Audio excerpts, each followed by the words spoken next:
توجیکستان پیشوای ملت محترم امامعلی رحمان در شهر دوحه پایتخت دولت قطر در جلسه غیرنوبتی سران کشورهای عربی و اعضای سازمان همکاری اسلامی اشتراک و سخنرانی نمودند. نخست رهبر دولت ما از حمله نظامی به دولت قطر که روز 9 سپتامبر رخ داد اظهار تأسف نموده این عملکرد را تجاوز به صاحب استقلالی و تمامیت ارضی کشوری به ما برادر نامیدند.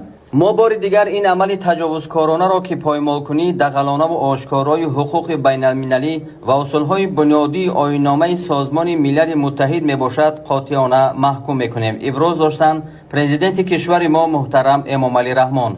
سرور دولت ما ضمن سخنرانی رویداد و تمایل‌های نگران کننده در منطقه خاور میانه را که به امنیت بین المللی تهدید جدی دارند تحلیل نموده توجه سران دولت‌ها و دیگر اشتراکداران جلسه را به دریافت راه‌های حل این مشکلات جلب کردند. باعث تأسف شدید است که در طول 2 سال اخیر جامعه جهانی شاهد وضع فاجعه‌بار انسانی در نوار غزه است و هنوز هم آرمان‌های مردم فلسطین موضوع مبرم روزنامه بین المللی باقی ماندند. اظهار داشتند رهبر دولت محترم امامعلی رحمان.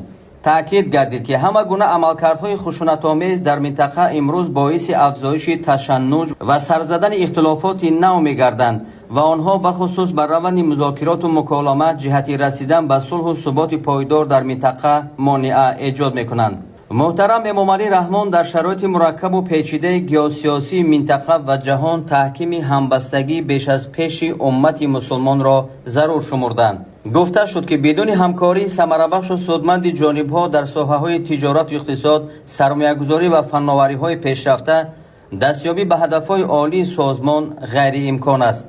سرور دولت ما محترم امامعلی رحمان رشد باثبات اقتصادی و اجتماعی کشورهای اعضای سازمان همکاری اسلامی را کفالت با اعتماد تأمین امنیت و ثبات و نیکوحوالی امت مسلمان ارزیابی نمودند. در ادامه تاکید گردید که امروز امت مسلمان روبروی خطرهای فاجعه‌بار تروریسم، افراطگرایی و دیگر تهدیدها به تمدن بشری قرار دارد. برخورد یگانه و رویکرد مشترک کشورهای سازمان همکاری اسلامی در مبارزه با این عامل‌های خطرزا تقاضای زمان نامیده شد. پرزیدنت کشور ما محترم امامعلی رحمان از سهم نهایت بزرگ متفکران و نابغه‌های گذشته ما در تشکلیابی تمدن بشری به خصوص فرهنگ صلح‌آفرین و همزیستی مسالمت‌آمیز یادآور شده ضرور شمردند که با تکیه به این میراث پرقناوت مشترک باید مفکوره جامعه‌های خود را من بعد هم در روحیه ارزش‌های نیک و سازنده تکمیل داده به جهانیان همبستگی امت مسلمان را نشان دهیم.